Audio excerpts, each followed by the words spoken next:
Olá, bem-vindos a mais uma conversa nossa aqui, mergulhando hoje num capítulo, nossa, super intenso do Gênesis, o capítulo 45. Oi. Sim, Gênesis 45 é daqueles que mexem com a gente, né? A grande revelação de José. Exatamente.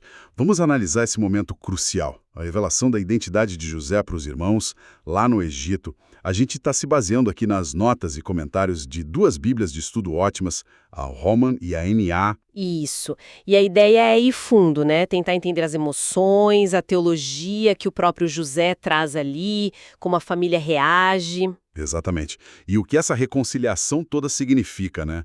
É uma história forte sobre trauma, perdão e um plano maior acontecendo ali por trás. Com certeza. Então vamos lá destrinchar isso. O começo do capítulo já pega fogo, a tensão está no ar. Totalmente. José, depois de ouvir o apelo do Judá, parece que chega no limite. O versículo 1 diz que ele não conseguiu mais controlar as suas emoções, não deu mais conta. É muita pressão acumulada, né? Anos daquilo. E a primeira coisa que ele faz é mandar todo mundo sair. Façam com que todos se retirem. Ele quer privacidade total. Só ele e os irmãos. E as notas da Romans até comentam isso, né? Que talvez fosse para preservar a imagem dele como oficial egípcio. Manter a compostura na frente dos servos. Faz sentido, a posição dele era alta. Sim, mas eu fico pensando, será que não era mais? Tipo, uma necessidade visceral mesmo? Depois de tanto tempo fingindo, sustentando aquela fachada de governador egípcio, Zafenat-Paneá, talvez ele precisasse daquele espaço para ser só José, o irmão, para poder desabar, sabe? Ser vulnerável sem ter os egípcios olhando. É um bom ponto. E essa vulnerabilidade vem com tudo, né? O verso 2 descreve um choro alto que dava para ouvir do lado de fora. Chegou nos ouvidos dos egípcios, até na casa do faraó. Imagina a cena. Anos de emoção guardada vindo à tona de uma vez. Um extravasamento total. E no meio desse choro todo, vem a bomba. Verso 3. Eu sou José. Meu pai ainda está vivo. Pá, direto ao ponto.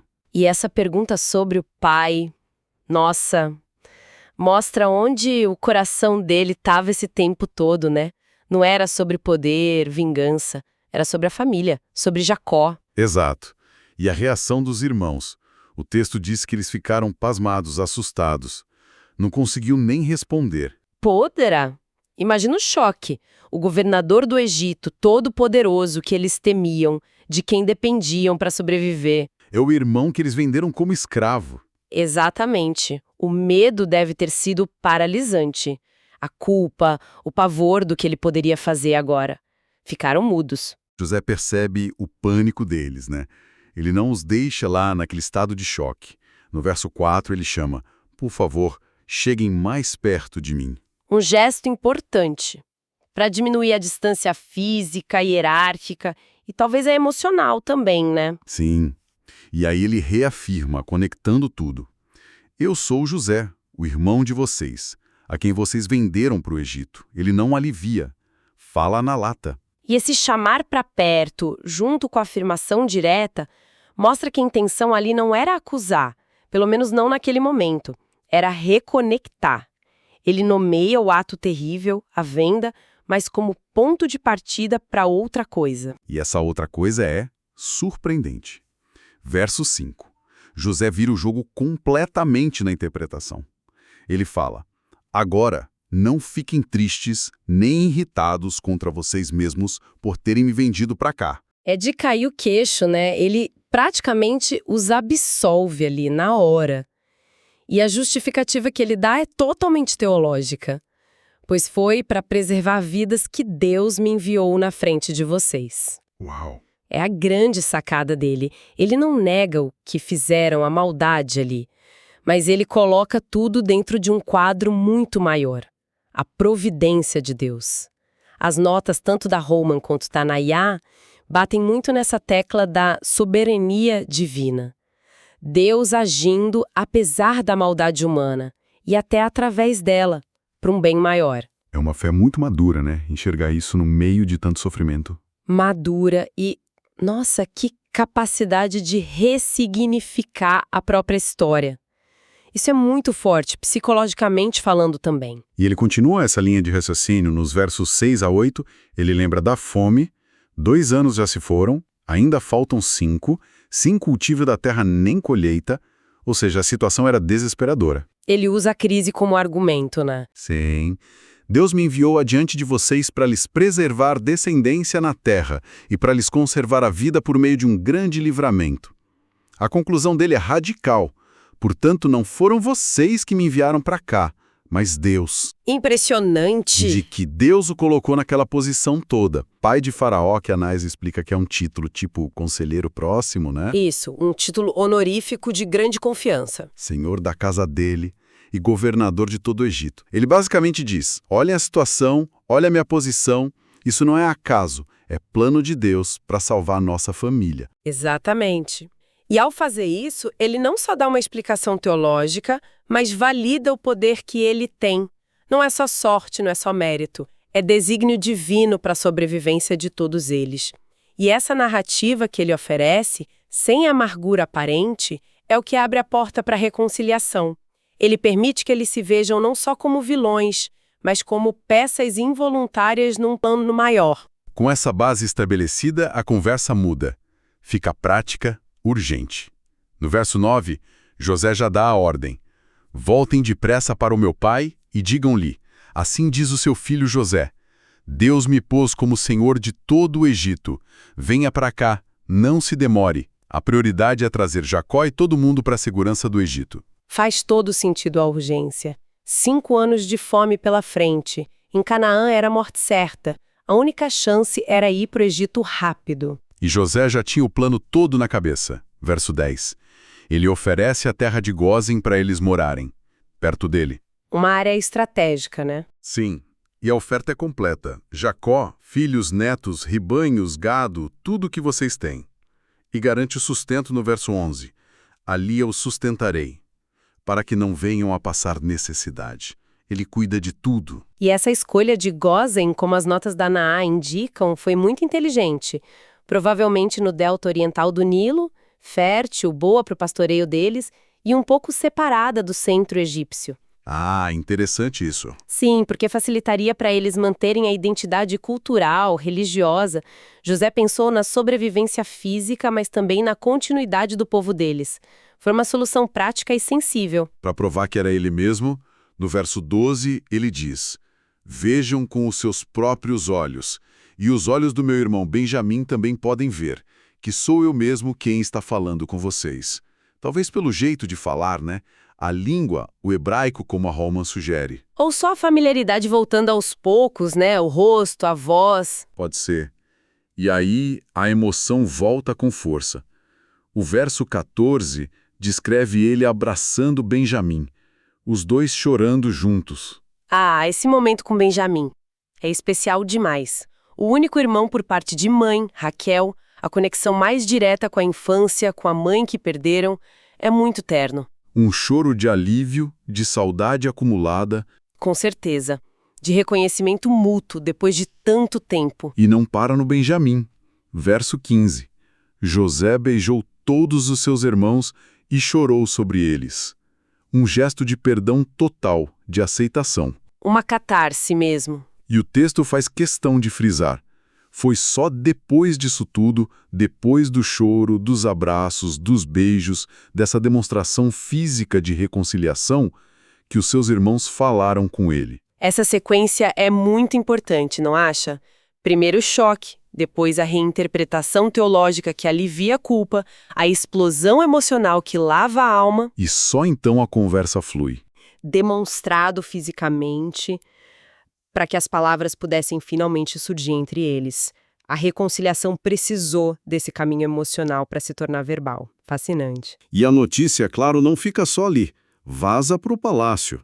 O verso 16 diz que a chegada dos irmãos de José foi ouvida na casa de Faraó, e que isso agradou a Faraó e aos seus oficiais. Olha só, a reação do faraó é positiva, isso diz muito sobre o status do José, né? Com certeza. Como a nota da Naá sugere, Faraó provavelmente viu vantagem nisso. ter a família do seu super-administrador por perto, talvez pela reputação do José esperando alguma bênção divina por causa deles, ou só para agradar o braço direito dele mesmo. E a generosidade dele confirma isso. Faraó não só aprova, como toma a frente. Nos versos 17 a 20, ele mesmo dá as instruções para o José. Manda dar carros egípcios para buscar a família. Que era tecnologia de ponta para a época, essencial para a viagem. Exato. Oferece o melhor da terra do Egito para eles e ainda diz para não se preocuparem com as coisas que iam deixar para trás, porque o melhor do Egito seria deles. Que apoio, hein? Um endosso real claríssimo. Mostra o quanto o faraó valorizava José e, por extensão, sua família. Os carros, a terra, é um pacote completo de boas-vindas. E José segue as ordens, mas com a sua própria generosidade por cima. Versos 21 a 23. Ele dá os carros, muita comida para a viagem, roupas novas para todos os irmãos, mas tem aquele detalhe. O Benjamim. Sim, Benjamim recebe um tratamento VIP, 300 ciclos de prata, uma grana alta e 5 mudas de roupa de festa. Esse presente extra para o Benjamim sempre gera discussão. A Nay até levanta a bola. Será que era um eco daquele favoritismo antigo, da túnica colorida, que deu tanta confusão? Pode ser visto assim. Pode. Mas nesse contexto agora de reconciliação, eu tendo a ver mais como um gesto de carinho especial mesmo, um reconhecimento daquele laço único deles, sem querer diminuir os outros. É afeto particular, não exclusão, diferente do passado. Entendi. E para o pai Jacó, ele manda 10 jumentos carregados com o melhor do Egito e mais 10 jumentas com comida para a viagem, honrando o pai. Sim, presentes que mostram honra, cuidado, provisão farta. Aí, na despedida, verso 24, José dá um último conselho para os irmãos. Não briguem pelo caminho. Essa frase é demais, muito reveladora. Né? Como a nota da Naua comenta, José conhecia a peça. Sabia que a viagem de volta podia ter tensão. Imagina eles começando a discutir quem foi mais culpado, como contar a história para o pai. Ah, sim. A culpa podia ressurgir ali. Verdade. É um toque de realismo fantástico. Mesmo no meio da alegria, José, como bom gestor que era, até de família, antecipa o conflito e tenta evitar. Mostra que reconciliação é processo, né? Não apaga tudo num instante. Verdade. Bom, aí eles voltam para Canaã, chegam no pai Jacó e dão a notícia, no verso 26, direto. José ainda está vivo e ele é o governador de toda a terra do Egito. Nossa Senhora! Imagina o Jacó ouvindo isso. O coração dele quase parou. A Holman diz que ficou como que morto. A NAA, que o coração lhe ficou frio. Ele simplesmente não acreditou. Não tinha como acreditar. Décadas de luto por aquele filho, ouvir não só que está vivo, mas que é o segundo homem mais poderoso do Egito. É surreal, fantasia pura para ele naquele momento. Demais. A incredulidade é total. E a de perdas. Raquel, depois José, como ele achava. Essa notícia era tão fora da curva, tão restauradora, que o coração dele deu essa travada, metaforicamente. Era o inimaginável acontecendo. E o que faz a ficha cair finalmente? O verso 27 diz que foram 2 coisas. Primeiro, ouvir tudo o que José lhes tinha dito, os detalhes da conversa. A narrativa completa, as palavras que só José diria. Isso, mas o decisivo mesmo parece ter sido ver os carros. Quando viu os carros que José havia enviado para buscá-lo. A prova física. Exato, os carros egípcios ali, em Canaã. Aquilo era uma visão de outro mundo para eles. Era a prova concreta, tangível. Era a assinatura do governador do Egito ali, na frente dele. Tornou inacreditável, crível. E essa confirmação visual e verbal muda tudo instantaneamente. O fim do verso 27. O espírito de Jacó, seu pai, reviveu. Saiu daquele choque quase mortal para a vida de novo. Esse reviver do espírito é lindo, né? É mais que alegria. É a esperança voltando com força total. Talvez a própria fé de Jacó sendo restaurada, a confirmação das promessas de Deus sobre a descendência dele, como a Romans sugere. A prova viva de que Deus não o esqueceu. Isso! E que os planos dele continuam, mesmo por caminhos que a gente não entende. O capítulo fecha com as palavras do Jacó, no verso 28. Emocionado, ele diz: "Basta, meu filho José ainda vive. Irei vê-lo antes de morrer." Esse basta é poderoso. É mesmo. Tem um peso de chega de sofrimento, isso me completa, posso ir em paz agora. Uma mistura de alívio profundo e urgência para ver o filho. Ufa! Que capítulo intenso esse Gênesis 45. Recapitulando, a revelação dramática, a visão incrível de José sobre a providência divina transformando o mal em bem. Sim, a catarse emocional que abre caminho para a reconciliação, a reação super positiva do faraó. E a jornada do Jacó, do choque total à esperança que renasce. Sim.